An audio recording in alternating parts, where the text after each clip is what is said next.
அங்கே நெல்லிக்காய் வச்சு நம்ம ஒரு ஊறுகாய் மாதிரி செய்ய போகிறோம். அது எப்படி செய்யறது பார்க்கலாம்.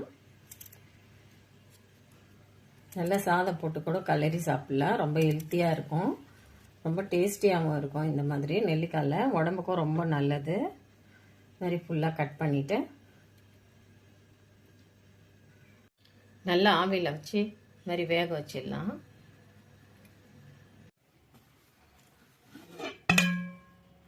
பாருங்கள், நெல்லிக்காய் நல்லா வெந்துட்டுது. நல்லா ஒரு 150 நெல்லிக்காய் தாங்க இது வாங்கியிருக்கேன் நான். ஃபுல்லாக அப்படியே எடுத்துடலாம்.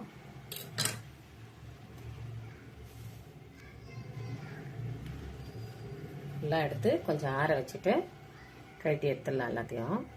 அடுப்பில் பாத்திரம் வச்சு பாருங்கள், ஒரு சின்ன ஸ்பூனில் 1 ஸ்பூன் வெந்தயம், 1 ஸ்பூன் மிளகு, 1.5 ஸ்பூன் சீரகம், 3 காஞ்ச மிளகாய், வரமிளகாய். இதை ரொம்ப வறுக்க வேண்டாம், சும்மா சூடு பண்ணிவிட்டு அதில் அப்படியே போட்டு வச்சிடலாம்.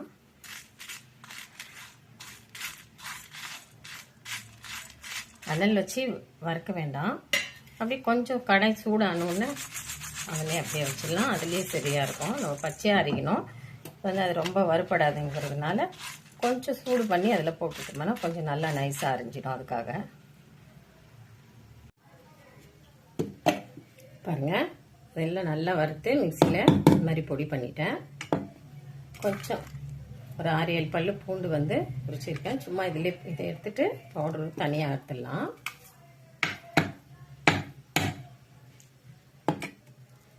பூண்டு இதில் போட்டு குறவரன்னு ஒரு 2 சுற்றி எடுத்துன்னு வந்துடுறேன். ரொம்ப அரைக்க வேண்டாம், சும்மா 2 சுத்து.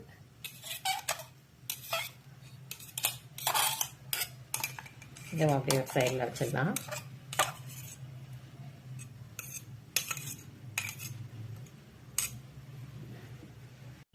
வாங்க, ஒரு எலுமிச்சம்பழம் சைஸ் அளவுக்கு புளி எடுத்து ஊற போட்டுடலாம்.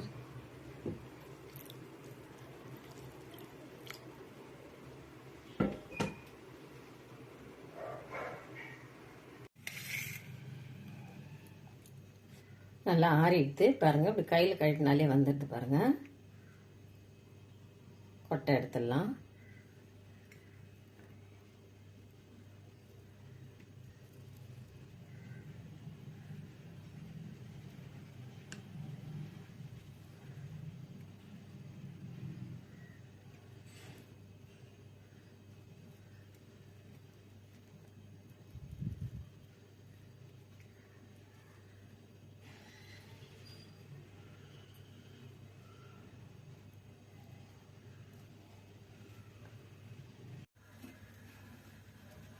அடுப்பில் கடாய் வச்சு நல்லெண்ணெய் போட்டுக்கலாங்க. இது ரொம்ப நல்லாயிருக்கும். நல்லெண்ணெய் புளி தொக்கு மாதிரி பண்ண போகிறோம், ஊறுகாய் மாதிரி. அதனால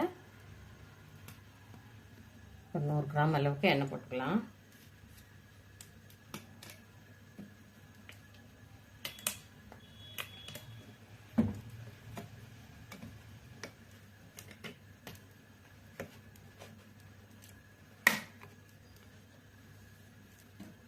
நல்ல எண்ணெய் காஞ்ச உடனே கடுகு போட்டுக்கலாம்.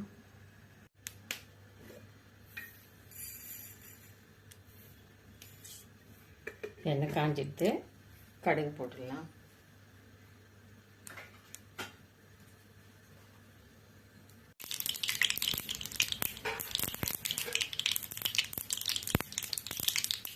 கடுகு பொரிஞ்சிட்டு இந்த பூண்டு தொக்கு போட்டுடலாம். ஃபஸ்ட்டு கருவேப்பிலை போட்டுக்கலாம்.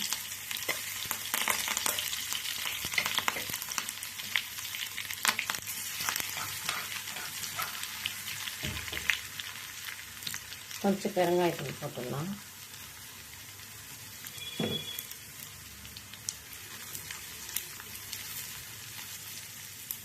பாருங்கள், மசாலா நம்ம பொடி பண்ணி வச்சுருக்கோம்ல, அதை அப்படியே எண்ணெயில் போட்டுடலாம்.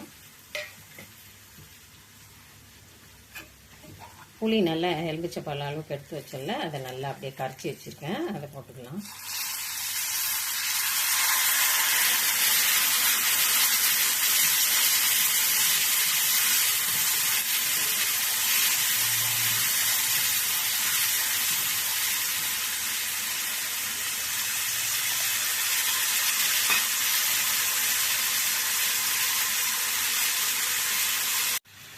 நெல்லிக்காய் போட்டு ஒரு 2 சுற்று சுற்றி வச்சுக்கலாம். கொஞ்சம் குறைன்னு அரைச்சி எடுத்துக்கலாம்.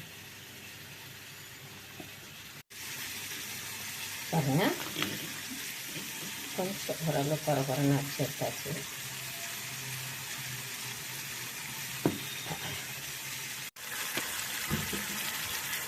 புளி பாருங்க நல்லா கொதிச்சு கரெக்டாக இருக்குது.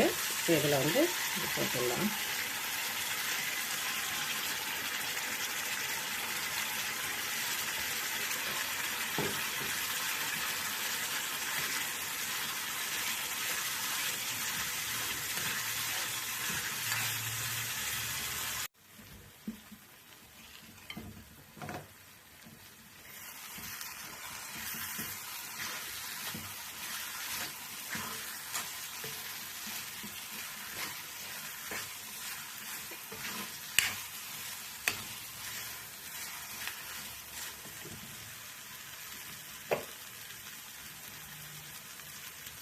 தேவையான அளவு உப்பு போட்டுக்கலாம்.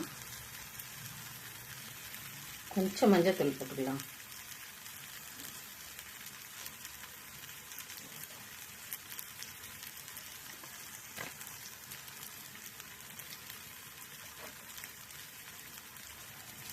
நல்லா வாசம். நல்லா இந்த மாதிரி செய்து கொடுங்க. நாக்கில் வந்து அப்படியே தண்ணி ஊறும். இந்த மாதிரி செய்து பார்க்குறச்சே கொஞ்சம் ரொம்ப டேஸ்டியாக இருக்கும். உடம்புக்கும் அவ்வளோ ஆரோக்கியம். நிறைய அந்த என்ன மாத்திரைங்களை சாப்பிட்றத விட இந்த மாதிரி கொஞ்சம் நல்லா தொக்கு பண்ணி வச்சுக்கோங்க. நல்லா ஊறுகாய் மாதிரி நெல்லிக்காய் போட்டு வச்சுட்டு கொஞ்சம் நல்லா சாதம் போட்டு கலரி சாப்பிடுங்க. பாருங்கள், மூட்டு வலி எதுவும் இருக்காது, எந்த நோயும் உங்களுக்கு வராது. அந்த அளவுக்கு நல்லா எண்ணெய் கசந்து வர அளவுக்கு அப்படியே எண்ணெயிலே விட்டுடுங்க. அடுத்த சிம்மில் போட்டு நல்லா மிக்ஸ் ஆகி ஜூஸோட நல்லா புளி மிக்ஸோட ரொம்ப டேஸ்ட்டாக இருக்கும். நல்லா சாதம் சுட சுட வடிச்சிட்டு போட்டு பசங்க சாப்பிட்டு பாருங்கள், எவ்வளோ டேஸ்ட்டாக இருக்குது.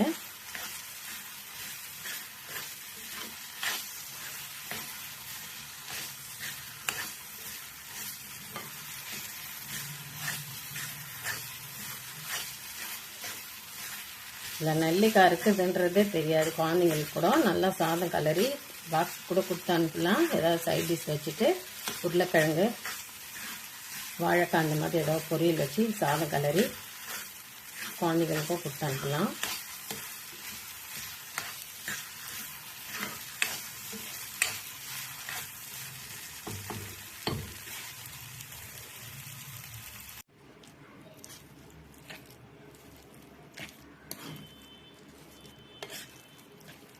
பாருங்க, சூப்பராக ரெடி ஆயிடுச்சு நெல்லிக்காய்.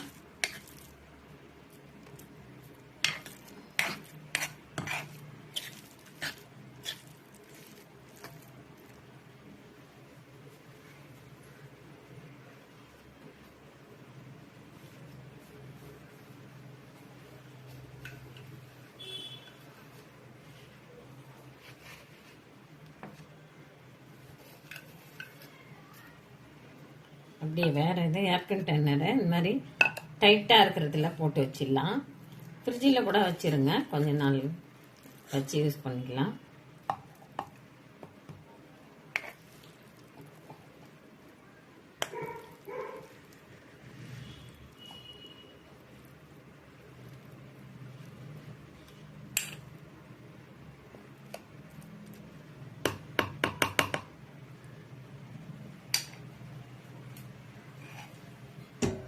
நல்லா சூப்பராக டேஸ்டியான நெல்லிக்காய் ஊறுகாய் ரெடி ஆச்சு. புளி போட்டு புளி தொக்கு மாதிரி டேஸ்ட்டாக இந்த மாதிரி செய்யுங்க. ரொம்ப டேஸ்டியாக இருக்கும், உடம்புக்கும் ஹெல்த்தியானது. இந்த வீடியோ பிடிச்சிருந்தா லைக் பண்ணுங்கள், ஷேர் பண்ணுங்கள், சப்ஸ்கிரைப் பண்ணுங்கள். மறக்காமல் பெல் ஐக்கானை கிளிக் பண்ணுங்கள்.